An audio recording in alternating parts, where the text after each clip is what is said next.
jungle.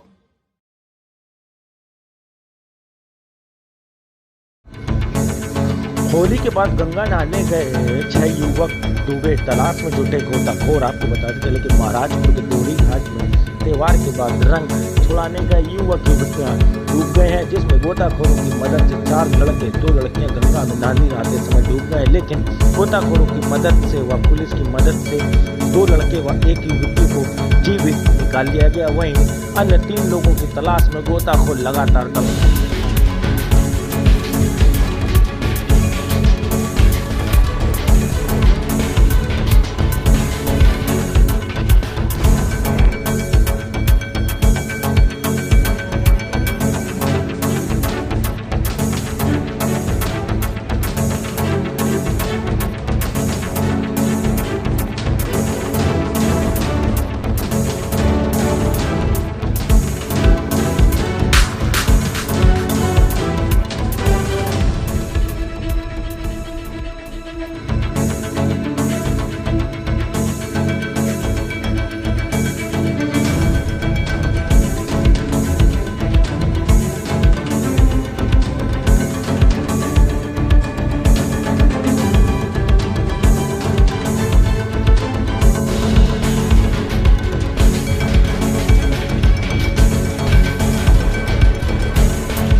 सदर से सपा विधायक महेंद्र नाथ यादव के आवास पर कई थानों की पुलिस फोर्स ने छापेमारी की। पुलिस कार्रवाई में बहादुरपुर ब्लॉक प्रमुख राजकुमार को सकुशल बरामद कर लिया गया है। सपा विधायक पर 4 महीने से ब्लॉक प्रमुख राजकुमार और उसकी पत्नी व 4 बच्चों के अपहरण करने का आरोप है। इस घटना को लेकर कलवारी थाने में विधायक महेंद्र यादव के खिलाफ अपहरण का मुकदमा दर्ज किया गया था, जिसके बाद इस कार्रवाई को अंजाम दिया गया है। दरअसल प्रदेश में जिला पंचायत चुनाव के बाद बस्ती के ब्लॉक प्रमुख के अपहरण का मामला काफी सुर्खियों में बना रहा। पुलिस लंबे समय से ब्लॉक प्रमुख के अपहरण के मामले का खुलासा करने में जुटी थी, लेकिन कोई सुराग हाथ नहीं लगा। शुक्रवार देर रात पुलिस ने बस्ती सदर से नवनिर्वाचित समाजवादी पार्टी के विधायक महेंद्र नाथ यादव के आवास पर छापेमारी की, जहां से ब्लॉक प्रमुख की पत्नी और उनके 4 बच्चों को बरामद किया गया।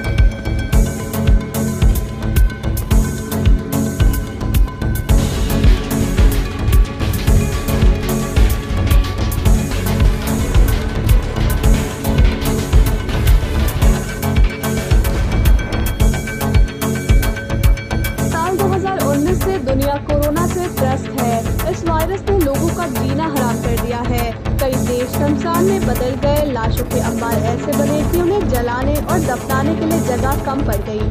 अब दुनिया में एक और नई महामारी की बात फैल गई है। अमेरिका में खटमल से ऐसी महामारी फैलने की पुष्टि हुई है, जिसकी चपेट में आने के बाद इंसान के बॉडी के कई ऑर्गन्स फेल हो जाते हैं। अमेरिका के जॉर्जिया में सामने आए एक मामले से यह बात कंफर्म हो गई है कि यह जानलेवा वायरस इंसानों में खटमल से फैलना शुरू हो गया है। हेल्थ एक्सपर्ट्स के मुताबिक इस वायरस का नाम हार्टलैंड है और जानकारी के मुताबिक हर 2000 खटमल में से किसी एक में ये फैलने वाला वायरस पाया जा रहा है। हार्टलैंड वायरस के सिम्टम्स भी एक्सपर्ट्स ने बताए हैं। इसकी चपेट में आने के बाद बुखार, सिर दर्द, जोड़ों में दर्द, भूख का ना लगना शामिल है। अभी तक इस वायरस की ना तो कोई दवा है और ना ही बचाव के लिए कोई इंजेक्शन। ऐसे में लोगों के मन में इस वायरस का खौफ दिखने लगा है।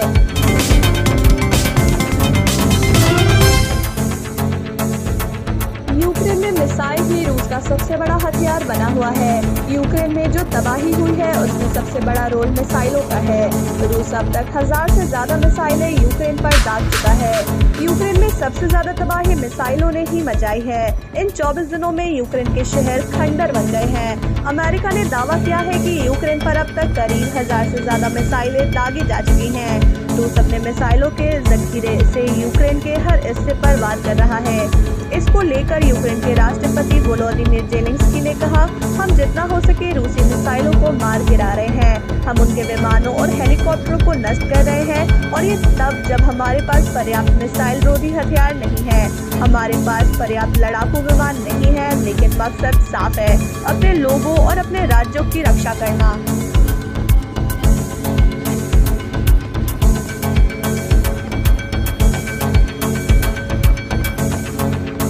मुसलमानों का मोहल्ला मेरा एक दोस्त अक्सर कहता था कि ये कौमी एकता की बातें बस कहने में अच्छी लगती है। कहता था कि तुम कभी मुसलमानों के मोहल्ले में अकेले गए हो?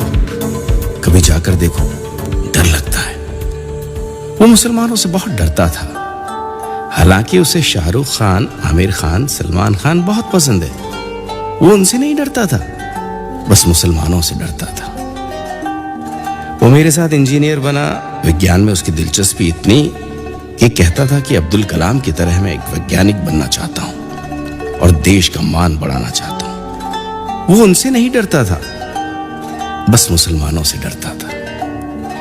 वो क्रिकेट का बड़ा शौकीन था, खासकर अजहरुद्दीन की बैटिंग का, जहीर खान और इरफान खान की लहराते हुई गेंदों का।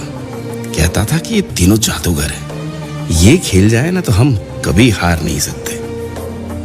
वो उनसे नहीं डरता था, बस मुसलमानों से डरता था। वो नरगिस मधुबाला के हुस्न का मुरीद था। वो उन्हें ब्लैक एंड व्हाइट में देखना चाहता था। वो मुरीद था वहीदा रहमान की मुस्कान का, मुरीद था। वो उनसे नहीं डरता था, बस मुसलमानों से डरता था। वो जब भी दुखी होता था तो मोहम्मद रफ़ी के गाने सुनता था। कहता था कि खुदा बसता है रफ़ी साहब के गले में। मोहम्मद रफ़ी का नाम कान पर हाथ लगाकर ही लेता था और नाम के आगे हमेशा लगाता था साहब। अगर वो साहिर के लिखे गाने गा दे तो खुशी से रो लेने का मन करता था उसका। वो उनसे नहीं डरता था, बस मुसलमानों से डरता था। वो हर 26 जनवरी को अल्लामा इकबाल का सारे जहां से अच्छा गाता था। कहता था कि अगर गीत पर बिस्मिल्लाह खान की शहनाई हो और जाकिर हुसैन का तबला तो क्या ही कहने। और वो उनसे नहीं डरता था, बस मुसलमानों से डरता था। उसे जब इश्क हुआ लड़की से तो गालिब की गजल कहता, फैज के चंद अशार भेजता। इन्हीं उधार के उर्दू शेरों पर मिटी उसकी महबूबा। वो आज उसकी पत्नी। वो इन सब शायरों से नहीं डरता था, बस मुसलमानों से डरता था। बड़ा झूठा था मेरा दोस्त, बड़ा भोला भी।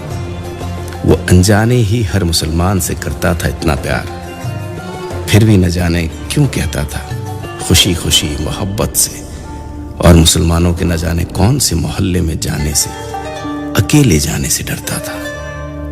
दरअसल वो भगवान के बनाए मुसलमानों से नहीं डरता था।